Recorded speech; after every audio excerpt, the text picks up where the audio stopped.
नमस्कार, the public में आपका स्वागत। बीते दिनों देश में अग्निपथ योजना को लेकर के खूब बातचीत हुई।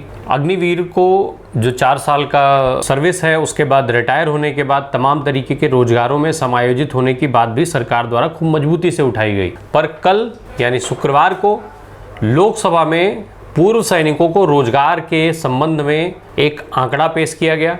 इस आंकड़े को अगर आप सुन लेंगे तो आपको आने वाले समय की स्थिति का एक अंदाजा लग जाएगा। शुक्रवार को ये जो आंकड़े हैं वो जो तमाम तरीके का विवाद अग्निवीर को लेकर के हुआ और उस बीच में ऐसा सवाल लोकसभा में आया जिसको लेकर के सरकार को जवाब में आंकड़े देने पड़े। पूर्व सैनिकों को जो रोजगार दिए जाते हैं, जो तमाम तरीके के सरकारी नौकरियों में जो उनके लिए आरक्षित पद हैं, उनके सापेक्ष एक सवाल पूछा गया था, जिसका जवाब जब मिला तो उससे ये स्पष्ट हो गया कि जो पूर्व सैनिकों को रोजगार में बीते 7 वर्षों में लगातार कमी दर्ज की जा रही है।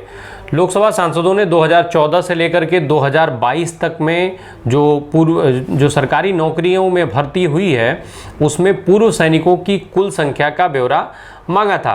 केंद्र सरकार द्वारा इसका जवाब दिया गया। केंद्र सरकार की तरफ से जो आंकड़े साझा किए गए उसके अनुसार पूर्व सैनिकों की जो ये संख्या है नौकरियों में, उसकी वार्षिक संख्या में पिछले 7 वर्षों में भारी गिरावट दर्ज की गई है। ये संख्या 2015 में 10,982 थी, पर 2021 में ये संख्या घट करके 2,983 हो गई है। ये एक भारी गिरावट है। लोकसभा में रक्षा राज्य मंत्री अजय भट्ट द्वारा लिखित उत्तर में ये आंकड़े पेश किए गए हैं। ये जो पूर्व सैनिकों की नौकरी को लेकर के सवाल था उसके जवाब में ये आंकड़े उनमें लिखित रूप में पेश किए गए हैं।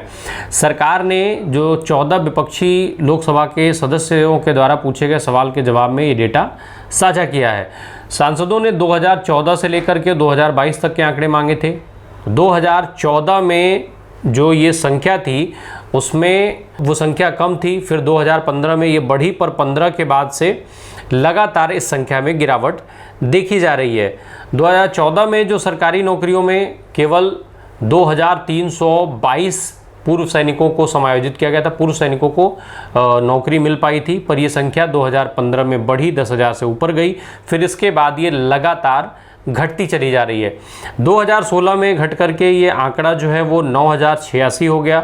2017 की बात की जाए तो ये जो संख्या है वो 5,638 पे पहुंच गई। 2018 में 4,175, 2019 में 2,968 और 2020 में ये आंकड़ा जो है वो 2,584 का हो गया। हालांकि 2021 में ये थोड़ा सा संभला, पर तब भी ये 3,000 तक भी नहीं पहुंच पाया और ये संख्या 2,983 पर जाकर के रुक गई। आपको बता दें कि भूतपूर्व सैनिकों का यानी जो सेना से रिटायर हुए सैनिक हैं, जो रिटायरमेंट ले लेते हैं, उनके लिए सरकार की तमाम नौकरियों में एक सीमा आरक्षित की गई है। जो उनका एक कोटा है उस कोटे को पूर्व सैनिकों के से ही भरा जाता है।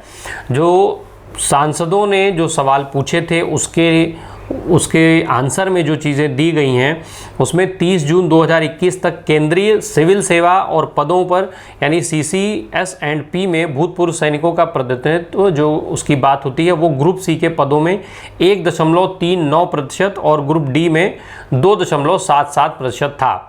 अब अगर हम बात करें इसमें तो जो भूतपूर्व सैनिकों को विभिन्न मंत्रालयों और विभागों में जो आरक्षण मिलता है CCS&P के हिसाब से जो बात की जाती है उसमें केंद्रीय सशस्त्र पुलिस बलों में यानी CAPF में ग्रुप सी के पदों में जो सीधी भर्ती होती है उसमें 10% पद उनके लिए आरक्षित है और ग्रुप डी में सीधी भर्ती में 20% पद उनके लिए आरक्षित होते हैं।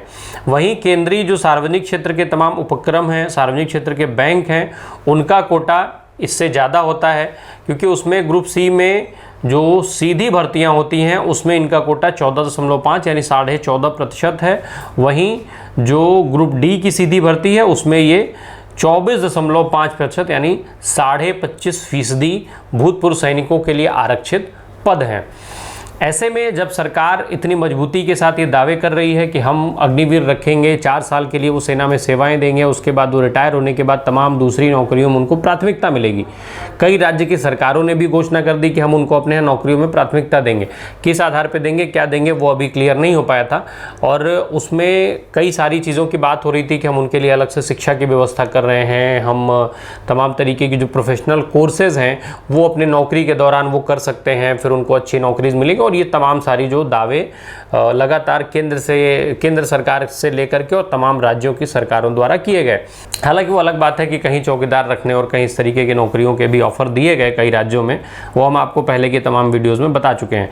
ऐसे में जिस समय अग्निवीर को लेकर के, अग्निपथ योजना को लेकर के लगातार बवाल बढ़ा हुआ था, इतना विवाद मचा हुआ था, इन तमाम कई दिनों तक लगातार इसको लेकर के प्रदर्शन भी हुए। हालांकि अब वो भर्तियां हो रही हैं, पर ऐसे समय में केंद्र सरकार का ये डेटा जो खुद लोकसभा में उनके रक्षा राज्य मंत्री अजय भट्ट द्वारा दिया गया है, ये बेहद चौंकाने वाला डेटा है। और ये कहीं ना कहीं व्यक्ति को सोचने पे मजबूर करता है कि जब सेना में पूर्णकालिक सेवाएं जिनकी जो भर्तियां होती थी, जब उस तरीके के लोगों को समायोजन नहीं हो पा रहा है, तो क्या अग्निवीरों को कितना समायोजित किया जा पाएगा और ऐसे में इनकी संख्या कितनी ज़्यादा बढ़ेगी और इसको लेकर के सरकार किन स्थितियों में कितने रोजगार को सृजित कर पाएगी। ऐसी परिस्थिति में जब लगातार रोजगार को लेकर के सरकारें घिर रही हैं, तमाम तरीके के प्रदर्शन हो रहे हैं रोजगार को लेकर के, तो वैसे समय में ये आंकड़े बेहद चिंताजनक हैं और निश्चित ही सरकार को भी इसके बारे में नए सिरे से विचार